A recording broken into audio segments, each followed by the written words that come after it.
Now, if you guys want a full NFL mock draft right after the Super Bowl, I'm talking like, 15, 20 minutes, whatever, after it wraps up, then like the video for me right now. It's a simple, easy way to help us, and it tells me what you guys want. So if you want that mock draft, like today's video for me right now.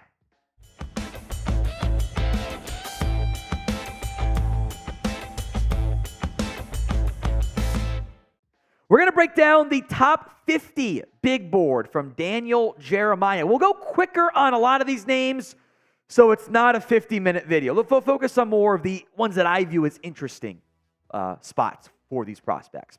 Number 1, number 2, no major surprises there. Caleb Williams, Marvin Harrison Jr. They're studs. They're going to be early round picks. I can't be mad at it. What was surprising, number 3, Odunze out of Washington. Over the quarterbacks, over the wide receivers. I was not ready for Odunze to be at that high spot. I like him a lot. I think he's an awesome football player. I have him as wide receiver 3, although he does have a pretty solid first-round grade for him. But I was not ready for him to be at number 3 on this list. 4 and 5, they make plenty of sense. Drake Maye, Jayden Daniels. That's 3 QBs in the top 5. Very high on this quarterback class for Daniel Jeremiah, who, by the way, I like a lot of his stuff. I don't always agree. That's a good thing, by the way. But I think DJ's got really good insight, really good film study, all that stuff that makes it valuable. And his boards also have a tendency to kind of match up with how the NFL views things, too. First defensive player, Terrion Arnold. Entered the year as the other Alabama corner, and more buzz that I continue to hear of him being just the Bama corner for this year's draft class. Again, I would not put him at 6 myself. I like the player a lot. He's got all the traits that you like. I do think that, hey, team stood him more than the other guy kind of does raise some concerns for me, but he can go inside and out. He's young, he's talented, he's gifted, and in a not great defensive class, I wouldn't be shocked if he ended up being the first defensive player taken. So who is the best defensive player in this 2024 NFL draft class? Teaser alert, there's 2 guys. Actually, let's go 3 guys in top 15 for DJ. Not unique, but that's kind of how most people's boards are going to stack up. Sound off for me in the comment section, the pinned comment of today's video right now. All right, number 7 is Malik Nabers. I might have Nabers higher a little bit. Offensive heavy class here. Brock Bowers is 8.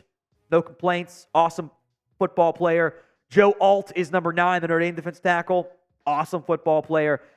Dallas Turner, we'll get to the other edge I like a lot here later on. But I think Turner is, first round grade. Not as good as Will Anderson, but a very good prospect in his own right. He's number 10. A surprise here at number 11.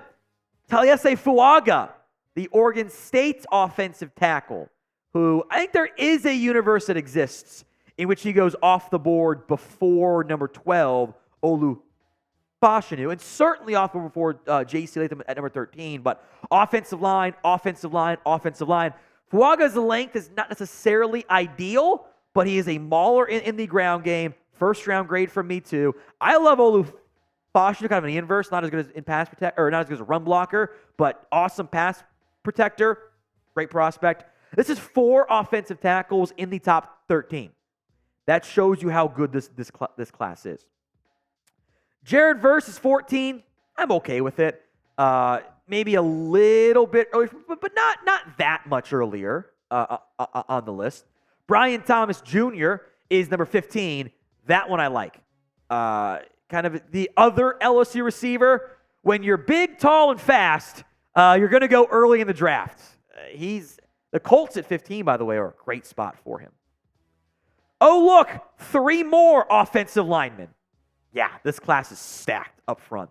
And we got more to come still, by the way. Troy Fashanu, who DJ put as a tackle.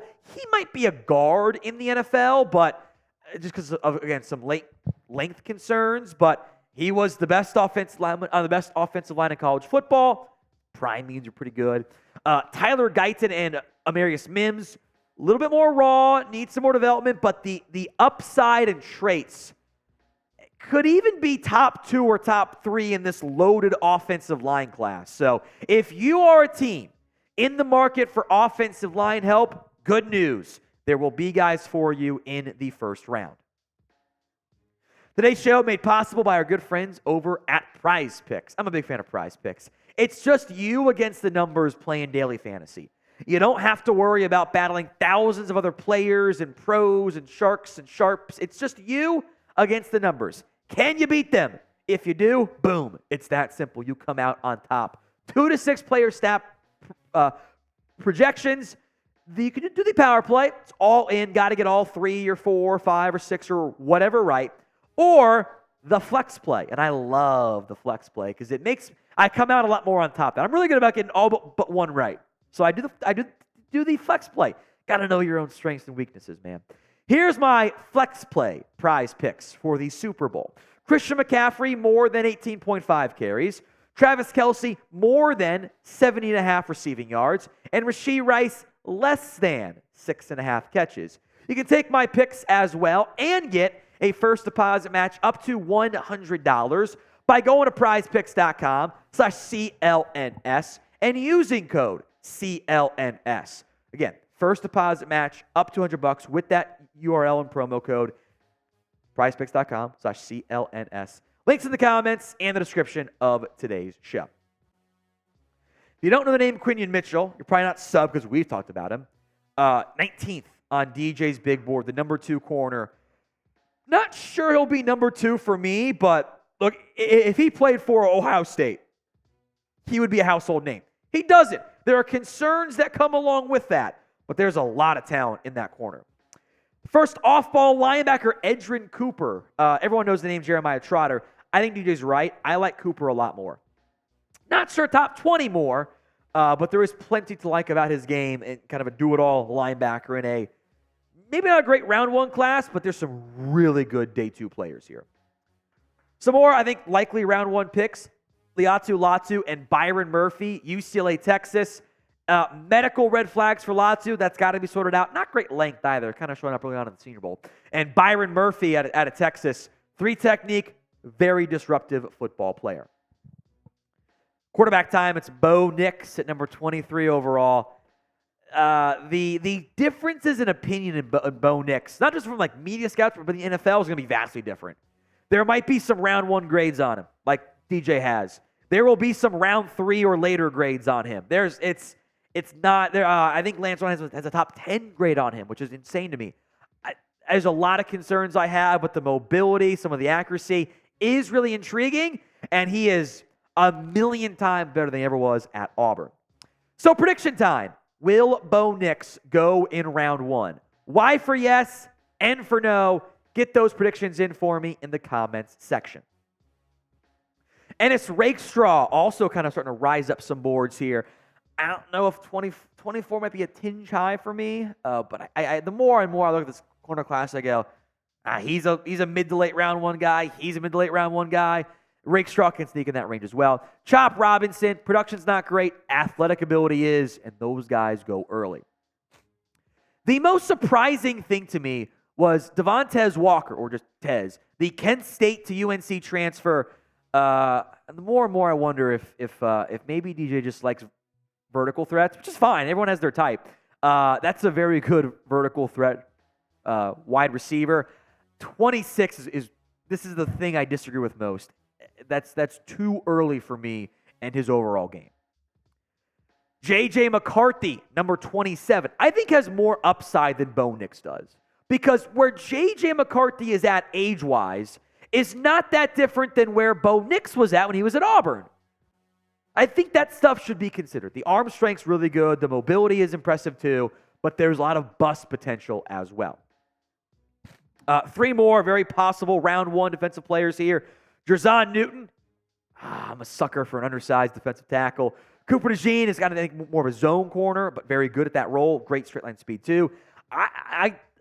I've been burned by the type of corner that Nate Wiggins is before, guys like Kyer Elam, but I like him a lot too. It's a dangerous game to play at corner. You don't want to just overreact to the misses over the years, but I think Wiggins in top 30 is a smart choice there. Now, the 2024 NFL Draft will be here before you know it. Don't miss out. Hit that sub button for more NFL Draft videos right here on Chat Sports. Jordan Morgan, not great length, by the way. That's going to be a red flag for many a team out there at number 31 overall. I will not lie to you guys. I have not done Darius Robinson yet. He's, of course, on my list. I have not gotten to him. So I was quite surprised to see DJ put him at 32. I know there's some very intriguing length there, but I got to do more work on that one. So I'm going to trust DJ's eyes on that player. 3 offensive players I like. Graham Barton out of Duke, interior offensive lineman. Jackson Powers Johnson. Oh, look, more offensive linemen in the top 35. It's a great class for it. JPJ has been great to begin the Senior Bowl, by the way. A.D. Mitchell was a little inconsistent for me, but the traits are good out of Texas. I still love Kool-Aid McKinstry, by the way. There's been a pretty steady drop for him in the media boards as things have gone along here. Not just DJ, it's his first one, but like just overall. Chance, I am missing something. I have visions of Tease Tabor dancing in my head, who I thought was going to be a star. And like people are like, he's slow. I'm like, yeah, but I don't see much of it on film. And then he was slow. And that's the concern right now with Kool-Aid McKinstry. That said, imagine not thinking a corner named Kool-Aid isn't going to be an awesome player. Could not be me. Who is your favorite NFL draft prospect in this year's class? McKinstry's not my favorite, but if I can get him in the beginning of round 2, he might be. Sound off for me who your guy is in the comments section. Dan Campbell is going to have Zach Frazier as his answer for this question, by the way. They won't take him. They're good at center. This is the dude who broke his leg when West Virginia was trying to move the ball downfield late in a game. And rather than not get off the field and make him, do the clock run off for call timeout, whatever, he crawled off the field with a broken leg. This is like, if you look up Glass Eater, football guy, it's going to be a picture of Zach Frazier in there. Coaches are going to love this dude. 2 more receivers, Keon Coleman, Troy Franklin. If you need separation from your receiver, it's not Keon Coleman's game, but I love his game beyond that. I think he should still be a round 1 player. Franklin's got a little thin, but he has speed. Number 40, Michael Penix Jr. out of Washington. Medical concerns are a big red flag here. I think some of just beyond the medical, I think like being able to handle different pressures and when he's forced off his spot was fine against Texas. It was bad against Michigan. Which one is it? It's a little bit of both in the end. Plus the rest of his sample size too. Chance he goes round 1, it's very gambly for me. So how many quarterbacks do you think go in round 1 of the NFL draft? 1, 2, 3, 4, 5, 6? Get your predictions in for me right now. All right, more players. JT Sanders and Xavier Worthy, 2 Texas boys. The clear-cut number 2 tight end and another speedy wide receiver. Maybe that's just DJ's type. Kamari Lassiter, I think he's going to be a good corner out of Georgia. Plus, those guys always end up going in round 1. Ladd McConkey. If anyone comps this man to like a Wes Welker or a Julian Edelman, we can call them out for it because that is not who he is. He offers you more outside ability than those guys ever did. My buddy comped him to Brandon Cooks, and I love that comp. That's my guy Dalton. I love that comp for him. Junior Colson, by the way, linebacker. Trauma for some fan bases that don't want more Michigan players, but he's a dog at linebacker. I like him being LB2. Chris Braswell, kind of an edge rusher out of Alabama. I think could sneak it back in round 1. Not an elite edge class this year. Peyton Wilson, if you told me pure talent, he's the best off-ball linebacker, I'd say, you know what? I get it. Double-digit surgeries is about as big of a medical red flag as you will find.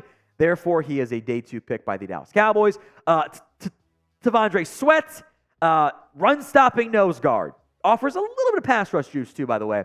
Marshawn Nealon, again, an edge out of Western Michigan. I love how Western Michigan has just different headshots from everybody else on ESPN, but I respect the hell out of it. Also, something he's getting off to a good start at the Senior Bowl as we film this. And then Malachi Corley. Everyone wants the next Deebo Samuel. There are some similarities here with their strengths and weaknesses and body types. But of course, you're not going to find many Deebos because Deebo is unique. Who did Daniel Jeremiah leave off of his top 50 list? I'm sure there are some prospects. Sound off for me in the comments right now.